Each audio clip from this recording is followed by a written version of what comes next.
안녕하세요. 신앙고백적 개혁신학을 깊이 공부하시는 당신, 오늘 저희와 함께 웨스트민스터 신앙고백서의 한 부분을 좀 집중적으로 파헤쳐보시죠. 바로 국가위정자에 관한 제23장입니다. 특히 1646년 원본하고 1788년 미국 수정판 사이에 어떤 차이가 있는지 그걸 좀 자세히 들여다볼까 합니다. 오늘 저희가 참고할 자료는 케빈 듀영 목사님이 그 때멜리오스 저널에 기고한 글인데요. 이 글이 던지는 질문이 아주 흥미로워요.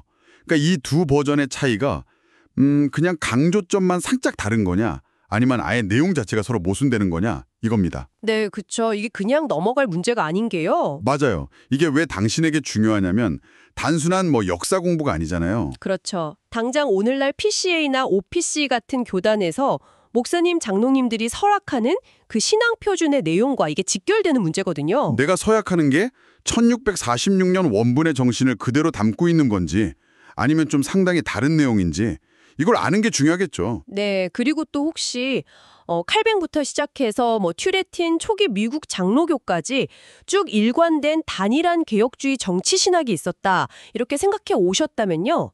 이 논의가 어쩌면 그 생각에 좀 질문을 던질 수도 있어요. 그러니까 미국 수정판이 원본과 만약 근본적으로 다르다면 개혁주의 정치 사상이라는 것도 딱 고정된 게 아니라 뭐랄까 역사 속에서 계속 발전하고 변화해왔다 이런 의미가 될 수도 있겠네요. 맞습니다. 그런 관점에서 볼 수 있죠. 자, 그럼 이제 본격적으로 한번 들어가 볼까요? 좋습니다. 먼저 두 버전의 WCF 23장 사망을 좀 나란히 놓고 봐야 할 것 같은데요.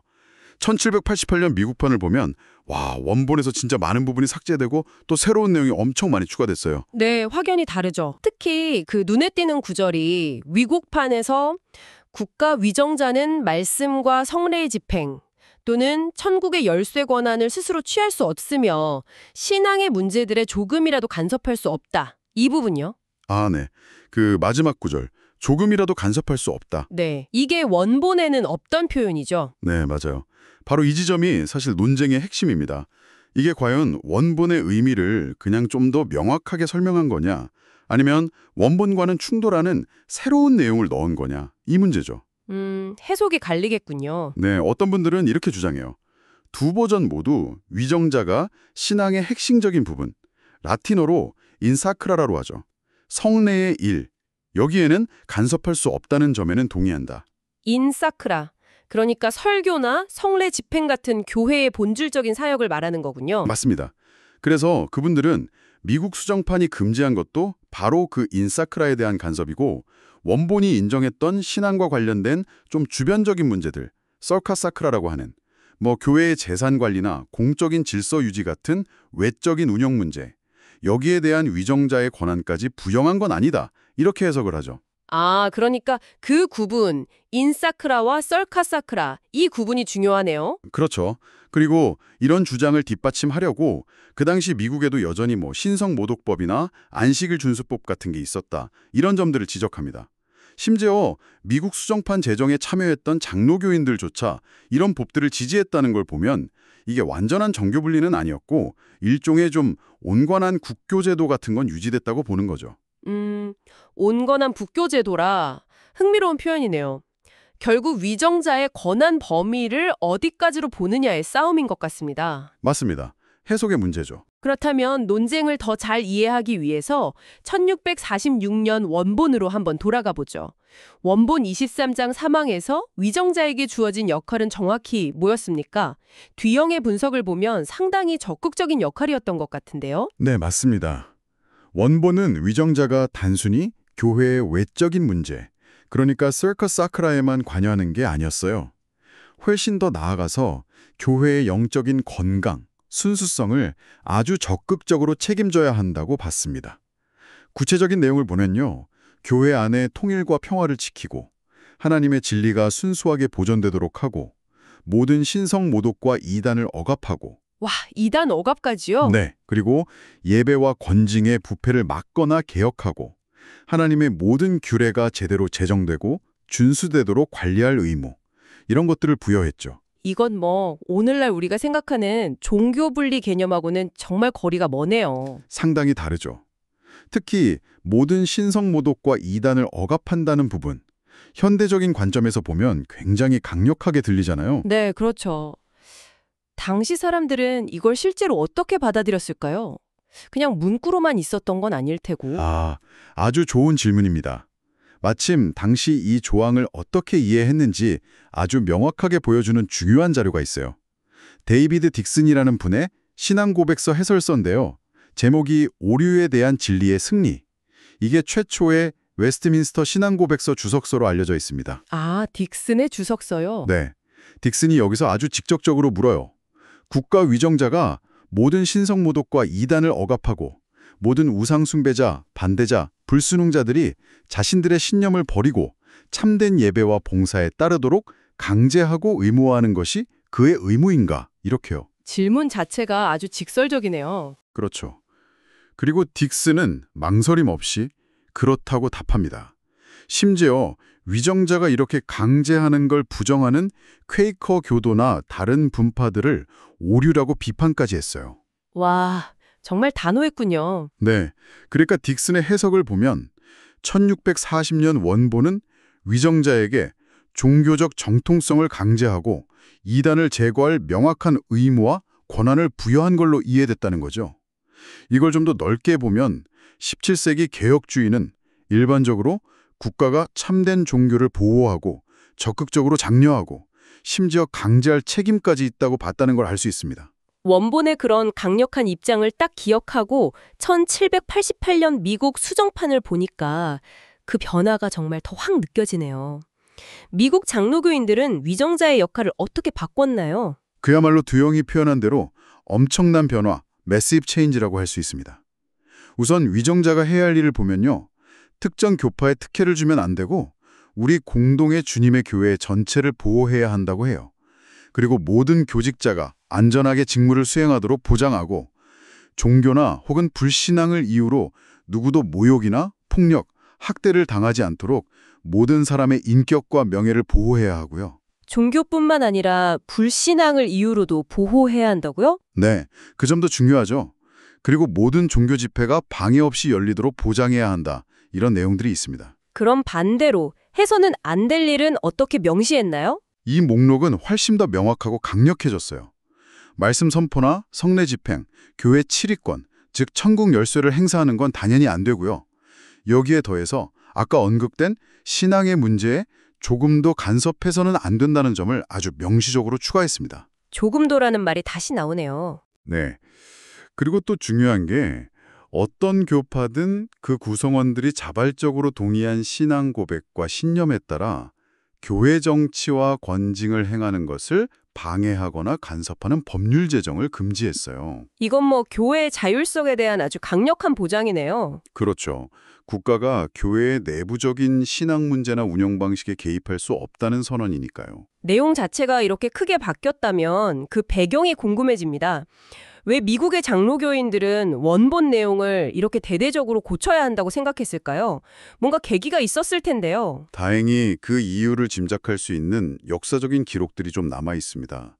사실 이미 1729년 채택법령 Adopting Act 때부터 식민지 장로교인들은 WCF 20장, 신자의 자유에 관한 장이죠. 그리고 23장, 위정자에 관한 장, 이 두 장의 일부 조항들에 대해서는 좀 유보적인 입장을 보였어요. 1729년이면 수정판 나오기 한참 전인데요. 그때부터 이미 좀 불편함이 있었군요. 네. 특히 위정자가 종교회의를 소집하고 통제하거나 종교적인 이유로 박해할 권한이 있다는 내용, 이런 부분들에 대해서는 우리는 이거 다 동의 못하겠다는 분위기가 있었던 거죠. 아하. 그리고 더 결정적인 건 1786년 총회의 결정입니다. 이때 총회는 목사 후보자들이 23장에서 위정자에게 종교 문제에 대한 권위를 부여하는 부분, 바로 그 부분에 대해 공식적으로 예외를 인정받을 수 있도록 허용했어요. 예외를 인정했다는 건 사실상 그 내용을 받아들이지 않아도 된다는 뜻이잖아요. 그렇죠. 나아가서 총회는 교회를 시민정보와는 완전히 구별되는 영적인 공동체로 선언하면서 위정자의 간섭 없이 교회가 스스로의 정책, 그러니까 ecclesiastical policy를 결정할 권리가 있다고 천명했습니다. 와, 이건 거의 수정판의 핵심 내용을 미리 선언한 거나 마찬가지네요. 네. 그리고 1788년 수정 작업에 직접 참여했던 애쉬벨 그린이라는 분의 증언도 아주 흥미로운데요. 그는 당시 대표단이 자신들이 영국의 국교회 모델과는 완전히 다른 길을 가고 있다는 사실을 분명히 인지하고 있었다고 증언했습니다. 영국 모델을 따르지 않겠다는 의지가 강했군요. 네, 그들은 국가가 특정 교회를 후원하는 것, 예를 들어 영국 성공회나 스코틀랜드 장로교처럼요. 그런 걸 오히려 교회의 순수성을 해치는 재앙이자 저주, a calamity and a curse 라고 여겨서 거부했어요. 재앙이자 저주라니 표현이 상당히 강렬합니다. 그리고 또 하나 결정적인 증거가 있는데요. 웨스트민스터 대요리문답 백후문답을 보면 제2계명이 금하는 죄 목록 중에 거짓 종교를 용납하는 것, tolerating a false religion 이라는 항목이 있었습니다. 그런데 1788년 총회에서 이 부분을 만장일치로 삭제하기로 결정했다는 사실입니다. 거짓 종교를 용납하는 게 죄라는 조항을 삭제했다. 이건 정말 의미심장한데요. 그렇죠. 이런 역사적 증거들을 쭉 놓고 보면 중요한 질문이 떠오릅니다. 1729년부터 특정 조항의 유보적 입장을 보였고 1786년에는 아예 예외를 인정했고 1788년에는 해당 조항들을 대폭 수정하고 관련 요리문답 내용까지 삭제했는데 이걸 과연 단순히 강조점의 차이라고만 볼 수 있을까요? 그렇게 보기는 좀 어려울 것 같은데요. 네. 당시 미국 장로교인들 스스로는 원본이 위정자에게 종교 문제에 대한 권위를 부여한다고 이해했고 바로 그 점을 거부하면서 근본적인 수정을 가했다고 보는 것이 더 타당해 보입니다. 그들은 자신들의 행동을 단순한 표현 수정이 아니라 원본의 문제점을 바로잡는 행위로 여겼던 것이죠. 그렇군요. 하지만 여전히 아까 말씀하신 온건한 국교제도 주장 같은 반론도 생각해 볼 수 있을 것 같아요. 예를 들어 그 독립선언서 서명자이자 프린스턴 대학 총장이었던 존 위더스푼 같은 분도 독립전쟁 후에 위정자들이 시민들의 종교성이나 절제, 근면 같은 사회적 미덕을 장려할 의무가 있다고 말하지 않았습니까? 네. 위더스푼 같은 인물의 견해도 분명히 고려를 해야 합니다. 네, 이게 수정판 역시 여전히 국가의 종교적 역할을 어느 정도 인정했다는 증거가 될 수는 없을까요? 위더스푼은 분명 위정자가 양심의 자유를 보호하고 또 기독교적인 덕목에 모범을 보이고 음주나 음란, 안식일 파괴, 신성 모독 같은 공공연한 악덕을 억제해야 한다고 주장했습니다. 이를 통해서 그들이 기독교적 가치가 공적 영역에 긍정적인 영향을 미치기를 기대했다는 것은 분명하죠. 그렇죠. 하지만 이것을 1646년판의 관점과 동일시해서는 안 된다는 것이 바로 드영의 핵심 주장입니다. 결정적인 차이가 뭐냐면요. 1788년 수정판에서 위정자의 역할은 주로 공공질서 유지, 그리고 시민의 권리 보호, 특히 양심의 자유 보호에 초점이 맞춰져 있어요. 아, 공공질서와 시민 권리 보호. 네. 반면에 1646년 원본은 위정자가 교회의 교리, 예배, 권징의 순수성을 직접 강제하고 유지하는 데 초점을 맞췄다는 거죠. 즉, 국가가 참된 종교가 뭔지 판단하고 그것을 강제할 책임이 있느냐 없느냐, 바로 이 지점에서 근본적인 차이가 있다는 겁니다. 책임의 범위가 완전히 달라졌다는 거군요. 그렇죠. 이 차이를 잘 보여주는 예가 하나 더 있는데요. 이사야 49장 23절에 나오는 양육하는 아버지, nursing fathers라는 표현에 대한 해석 변화입니다. 전통적으로 개혁주의자들은 이 구절을 위정자가 우상 숭배를 없애고 참된 교리를 수호해야 한다는 의미로 해석했어요. 1646년판의 정신이죠. 네. 하지만 18세기 미국의 엘리시아 윌리엄스 같은 인물은 이 구절을 다르게 해석합니다. 위정자가 모든 시민의 사적인 판단의 권리와 양심에 따른 예배의 자유를 보호할 때 바로 그때 비로소 진정한 양육하는 아버지가 된다고요. 와, 해석이 완전히 바뀌었네요. 국가가 종교 내용을 강제하는 게 아니라 오히려 종교의 자유를 보장하는 것이 국가의 역할이다. 이런 관점의 전환을 보여주는군요. 맞습니다. 관점의 전환이죠. 아까 수정판에서 종교 또는 불신앙을 이유로 누구도 모욕, 인디그니티, 폭력, 학대 또는 상해를 당하지 않도록 보호해야 한다고 명시한 부분도 좀 더 생각해 볼 필요가 있을 것 같아요. 여기서 모욕이라는 단어가 구체적으로 뭘 의미했을까요? 드룡은 이 모욕이라는 단어가 당시 식민지에서 실제로 행해졌던 공개적인 망신주기, 예를 들면 교회에 출석하지 않거나 다른 신앙을 가졌다는 이유로 사람들을 형틀, 스탁스에 묶어놓는 것 같은 관행을 염두에 둔 것으로 해석합니다. 아, 그런 공개적인 처벌이요. 네, 수정판은 위정자가 이런 처벌을 할 권리가 없을 뿐만 아니라 오히려 시민들이 서로에게 종교나 불신앙을 이유로 이런 모욕을 가하는 것을 막아야 한다고 규정한 것이죠. 개인의 신념 때문에 사회적인 불이익이나 처벌을 받아서는 안 된다는 원칙을 세운 거군요. 네, 이건 1646판의 정신과는 아주 대조적이라고 할 수 있습니다. 국가가 나서서 처벌하는 게 아니라 오히려 그런 처벌이나 모욕으로부터 보호해야 한다고 하니까요. 자, 이제 모든 증거들을 좀 종합해 볼 시간이 된 것 같습니다. 1646년 원본과 1788년 미국 수정판의 관계에 대해서 케빈 드룡은 최종적으로 어떤 결론을 내리고 있나요? 결국 강조점의 차이인가요? 아니면 명백한 모순인가요? 두영의 결론은 아주 명확합니다. 두 버전은 서로 양립할 수 없는, 즉 상호 배타적인 요소를 포함하고 있다는 겁니다. 상호 배타적이다. 간단히 말해서 모순된다는 거군요. 네, 그렇죠. 그럼 미국 장로교인들이 결과적으로 보면 데이비드 딕슨이 오류라고 비판했던 바로 그 입장, 즉 국가가 종교를 강제해서는 안 된다는 입장을 수용한 셈이라고 봅니다. 그래서 우리 앞에는 사실 두 가지 선택지가 놓여 있는 거예요. 국가 위정자가 참된 교화를 분별하고 개혁하고 이단을 숙청하고 순수한 교리와 예배를 강제해야 하는가? 이게 1646년판의 관점이죠. 네. 아니면 국가 위정자는 모든 사람이 자신의 종교적 신념 혹은 신념이 없다는 이유로 불이익을 당하지 않도록 보장하고 모든 교회가 국가의 간섭 없이 스스로 교리를 정하고 운영할 자유를 보장하며 모든 시민이 방해받지 않고 신앙활동을 할 자유를 보장해야 하는가. 이게 1788년 수정판의 관점입니다. 이 둘은 동시에 추구될 수 없다. 네, 두영의 분석에 따르면 그렇습니다. 둘 중 하나를 선택해야 하는 문제라는 거죠. 와, 신앙 고백서를 정말 중요한 신학적 유산으로 여기면서 공부하는 당신에게 이 논의는 개혁주의 사상이 결코 딱딱하게 굳어있는 하나의 덩어리가 아니었음을 보여주는 아주 중요한 사례가 될 것 같습니다. 맞아요. 역사적인 상황과 또 신학적인 성찰 속에서 중요한 변화와 발전이 있었다는 점을 분명히 보여주네요. 네, 그렇습니다. 19세기의 필라델피아 목사였던 토마스 머펄이라는 분이 제시한 미국 장로교회 American Presbyterian Church라는 개념을 한번 생각해 볼 만해요. 그는 미국의 장로교 창립자들이 단순히 유럽 교회를 그대로 가져와서 심는 게 아니라 미국의 독특한 자유의 환경 속에서 의식적으로 새로운 교회, 즉 미국적인 장로교회를 세우려고 했다고 지적합니다. 꼭 국교회 같은 그런 국가교회 모델을 피하려는 열망이 그들의 정체성을 형성하는 데에 아주 중요한 역할을 했다는 거죠. 그렇군요. 단순히 신학적인 이유뿐만 아니라 역사적, 정치적 상황도 크게 작용했겠네요. 그렇죠. 그래서 당신이 웨스트민스터 신앙고백서를 배우고 그 의미를 되새길 때 1646년 원본만 보는 것이 아니라 1788년의 이 중요한 수정과 그 역사적 배경까지 함께 고려하는 것이 정말 중요합니다.